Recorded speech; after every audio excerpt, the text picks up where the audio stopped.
Bonjour tout le monde. Merci d'avoir répondu à notre invitation pour la conférence débat d'aujourd'hui. C'est une conférence débat qui est un peu particulière parce que nous on la veut une conférence débat qui va contribuer à écrire une petite page de notre histoire. Comme notre histoire, vous le savez bien, elle a toujours été écrite par des autres, par des étrangers, par des envahisseurs. Sont rares les notes qui ont écrit sur notre propre histoire, notamment quand il s'agit de la question qui nous tient à cœur, à savoir la question amazigh. Et aujourd'hui, on a la chance d'avoir parmi nous quelqu'un qui a contribué en 1949, 48-49, à ce que l'histoire a retenu comme crise berbériste, alors que nous, au Saint-Amazra, on appelle cette période une période où l'antiberbérisme a atteint son paroxysme au sein du mouvement national algérien. Donc, on a la chance d'avoir parmi nous Rachid Al Yahya, qui fait partie l'un des animateurs de ce groupe qui a été taxé de berbériste antinationaliste, parce que c'est ce qu'il y a. Il nous expliquera plus les choses tout à l'heure. Donc on a voulu revenir sur ces événements parce qu'ils sont très importants, ils sont précurseurs pour nous.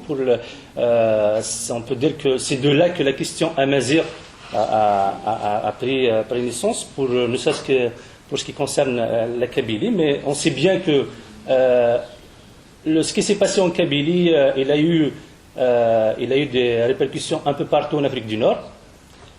Donc, s'il n'y a pas eu 49, peut-être qu'il n'y aurait pas eu 63, il n'y aurait pas eu 80, il n'y aurait pas eu tout ce qui s'est passé à travers l'Afrique du Nord sur la question amazigh. Donc, sans trop tarder, je vais laisser la parole à Rachid Al Yahya, à Darachid. Darachid aujourd'hui, il a 80 ans. On a vraiment une chance inouïe de l'avoir parmi nous, étant un témoin de ces événements de 49. Il est né à Bourg-Mnaïn, en Kabylie. Il est originaire de la région de Taqa, du côté de Michelet. Très jeune, à l'âge de 14 ans, 15 ans, Darachid était sensibilisé au mouvement national algérien. Il était un militant. Il fut un militant actif de ce mouvement. Très jeune aussi, à l'âge de 16 ans, je pense, ou 17 ans, il a été envoyé ici en France pour contribuer au redressement de la Fédération de France, chose qu'il a faite avec beaucoup de succès. Malheureusement, Darachid, bien sûr, il a fait partie du groupe qui a été traqué par des militants du FLN pour leur berbérisme. Après 62, je préfère dire 62, pas autre chose. Après 62, Darachid a eu sa licence en droit. Il s'est installé à Alger pour exercer le métier d'avocat au barreau d'Alger. Et très vite, pour des raisons politiques, il était contraint de partir, de s'exiler.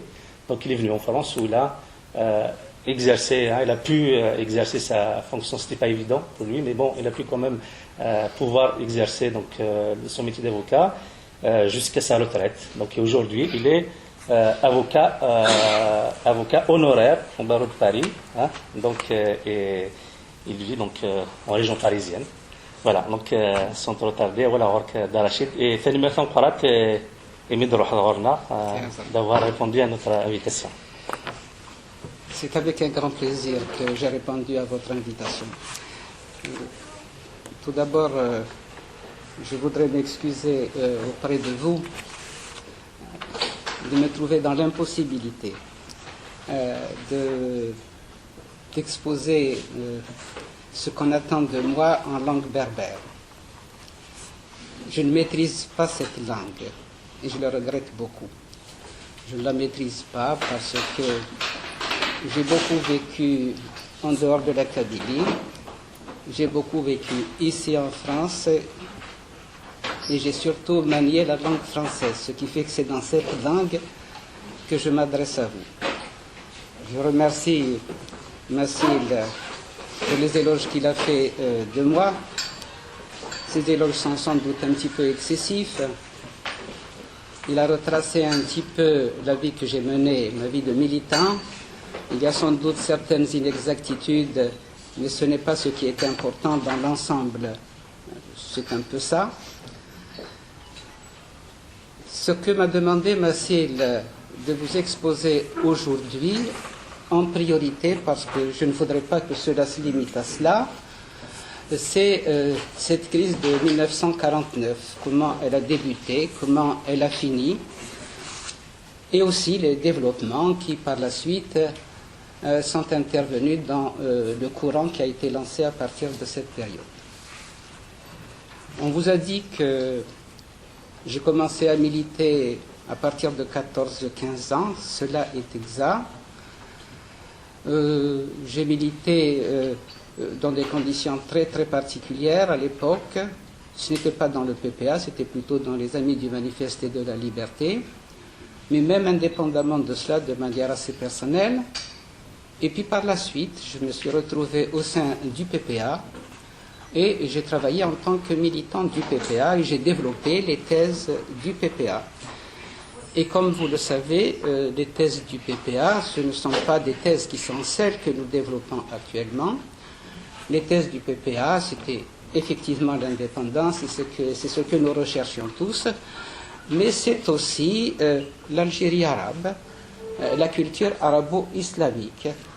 Et tous, tant que nous sommes, y compris moi, y compris des amis dont je parlerai tout à l'heure, que l'on a un peu oublié et qui ne méritent pas de l'être, nous avons véhiculé de telles positions. Et puis, petit à petit, on a fini par prendre conscience que lutter pour l'indépendance était une bonne chose, c'était à retenir, mais que cela n'était pas suffisant.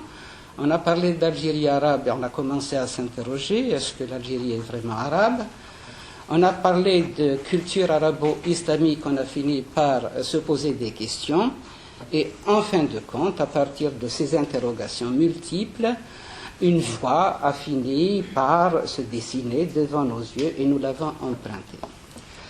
Alors, comment, un petit historique, comment personnellement j'ai été gagné totalement à ces idées, parce qu'en moi-même, je commençais à réfléchir et à me demander, à me poser des questions et à me dire, bon, Algérie arabe, etc., est-ce que c'est vraiment cela? Mais enfin, je n'avais pas une conscience claire de cette erreur.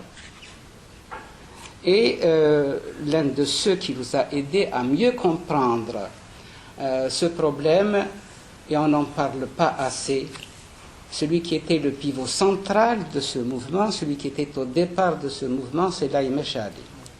C'est un militant qui est de Tizi Rached, on ne parle pas beaucoup de lui et je le regrette énormément. Je pense que l'édifice qui s'est construit par la suite a été construit à partir des idées qu'il a lancées. Ce ne sont pas des idées qui sont très précises, ce sont des idées qui sont assez générales. Par la suite, nous y avons mis un contenu sans cesse plus précis, sans cesse plus clair, mais au départ, c'est lui. Je me souviens, il venait de temps à autre chez moi, à la maison, notre village. Vous avez parlé de Taka. En réalité, c'est le Mkharra, c'est une dépendance de Taka.